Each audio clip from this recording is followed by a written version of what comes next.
Hey guys, have you been looking around the layout room thinking that it looks rather drab these days? How about decorating those walls up with a professionally painted painting? My new sponsor, Seawork Studios, is offering 10% off using the code CR&E. So send them an email and let's get yourself a nice new painting to freshen up that layout room. Also, please remember to check out the Yankee Dabbler. They are a full-line model railroad store specializing in DCC. You can get a 5% discount at checkout using the code CR&E. Now please enjoy the video.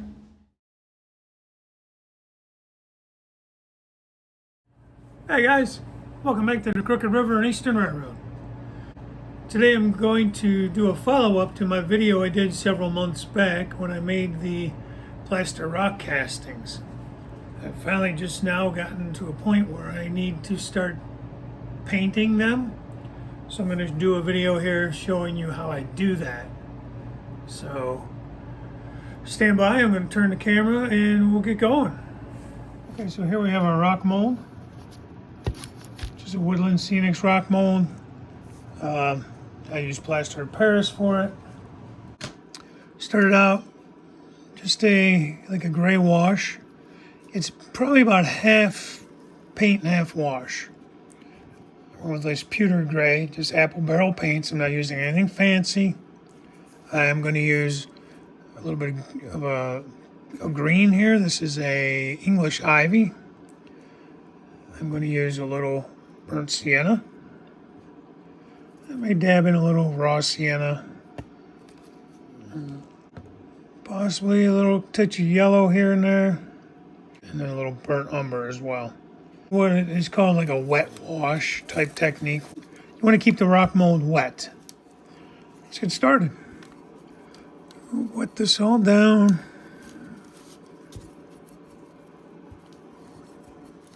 So I'm going to start out with my gray wash. I'm just going to start letting it run down all over. Just paint it on there.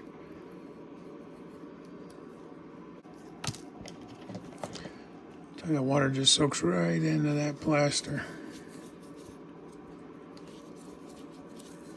So we have to do a little bit. Then come back and wet it down some more. Yeah, there you go. See, it runs much better once it's got a wet edge there. It was not perfect. It's okay. We're going to do a lot of covering, a lot of painting. Make this look really nice. All right, I think I got that basically covered. Give it a second to dry. Set a little bit. Okay, so even just with the gray, it looks pretty good already. All right, so what we're going to do, put a few of these colors down. See, I got my burnt sienna. I'm going to do a little drop of burnt sienna here.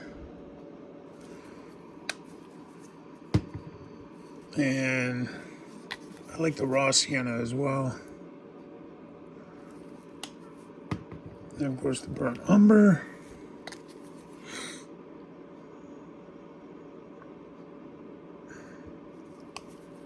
And then a little bit of black, a little bit of a black wash. Let me get some water in there. Okay, so guys, we're going to go ahead. We're going to wet this down.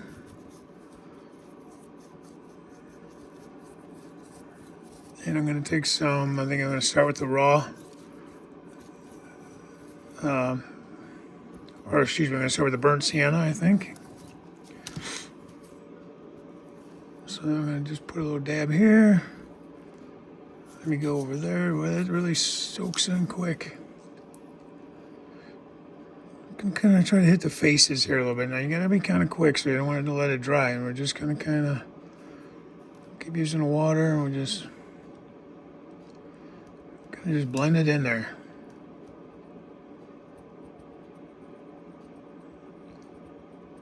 You don't really want a set pattern or anything, and just kind of very random. You can even take the larger brush and kind of spread that out a little bit to kind of dull it.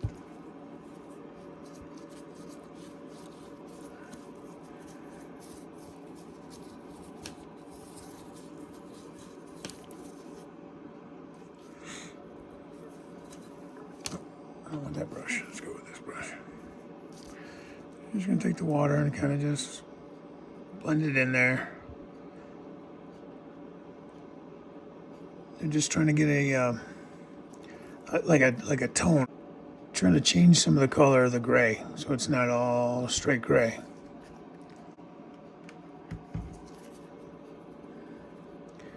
So you're putting a little bit of dimension, color tone into the rock. You know, as minerals and stuff leach out of the rock, you get a little bit of this rusty color from the iron and such, and the minerals in the rock. And again, you know, kind of research the area that you are in, or that you are modeling at least, to see, you know, what are the rocks that you have in that area that you're modeling. Are you more sandstone? Are you more limestone, slate? You know, so on and so forth. This got a little bit dry, so I'm going to just kind of hit this with a bunch of water, because I don't want it to have like a line, just a straight line. I want it to be blended. You can kind of see a little bit there. You're just getting a little coloring in the rocks. We'll go back. We'll hit some more colors. We'll, you know, add some. So this is burnt umber. Now the brown, you're going to kind of anywhere you think like dirt would sit. You know, like from dirt, like from above, from running down and stuff like that. So you're just looking to kind of dirty that up. Anywhere you think that maybe dirt would sit on top of the rocks. Maybe up on this little ledge here.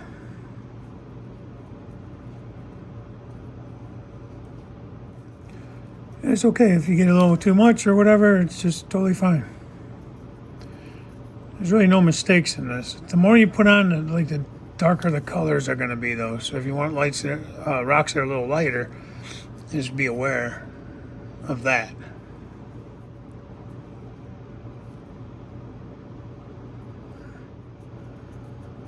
And again, you're just trying to get the tones. You're not really painting the rock. You're not. You're putting it on straight, but you're watering it down on the rock itself. You're just kind of playing with it, seeing what looks good. Ultimately, in the end, you're just trying to break up some of that gray. The gray's the base. You're just trying to add color. You might get some kind of heading down in this little groove here. Some dirt falling. Push you down near the bottom.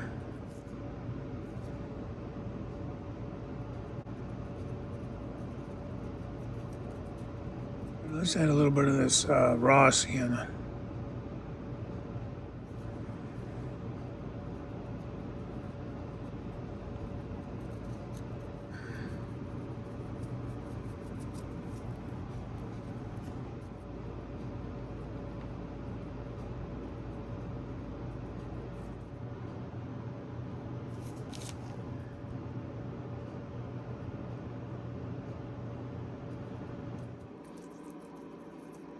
Again, this is just for the color, the tone of the colors. This isn't like you're not trying to paint the whole rock this color. You're just trying to get tones. So you can kind of see it's coming along there, guys. Just getting a little bit of color variation in there. So with the red, and then we get some green on the bottom because it ran. But that's okay. I'm going to put some green down there anyhow. I'm going to show you what I mean. So think about it. When water falls and dirt falls and collects in these areas, especially like I'm putting mine, this is going to be around the river area. So I'm going to probably have some moss and different colors that way. So you may end up with some areas with some green tones. So I'm going to actually put a little bit down here in some of these crevices like moss. So let's take a look at that, see what we think. So it's just kind of like a, I don't know, more of a mossy kind of green.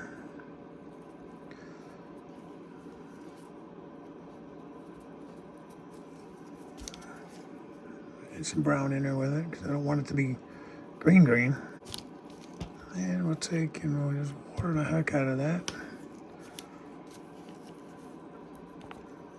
We're just trying to get tones, guys. We're not trying to color the rock actually green. So just take some of that off of there with the water. That's why you put it on a wet surface so you can move it around. You're just getting that green tone. But I don't know, I think that comes out pretty nice myself.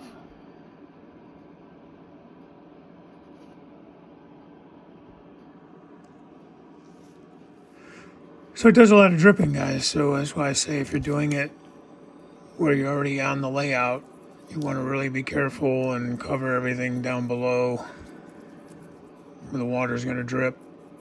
You don't want to damage any scenery that's already in place. So you just got a little bit of that tone in there. Hoping you can see it. There's a little bit of that green tone mixed in with the brown.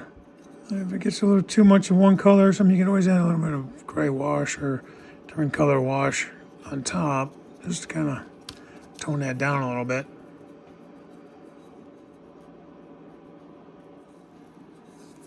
Okay. Okay, so now I'll take a little finer brush here. Put all this down again. There's a little bit of black here. It's pretty much straight black. I need some of these crevices with it. Let it run down.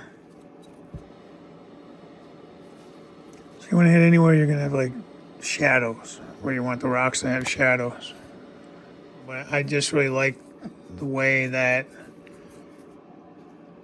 you get the color variations in the rock. These little areas here, these little crevices, it's going to look like shadows. So you want to get that black paint up in there and let it run down like you would a wash, but I'm not washing the whole rock. I'm just hitting certain areas that would be highlighted more. So there you have it. Pretty much basically it. May still play with it here and there a little bit. So there you have it. I am really happy with it.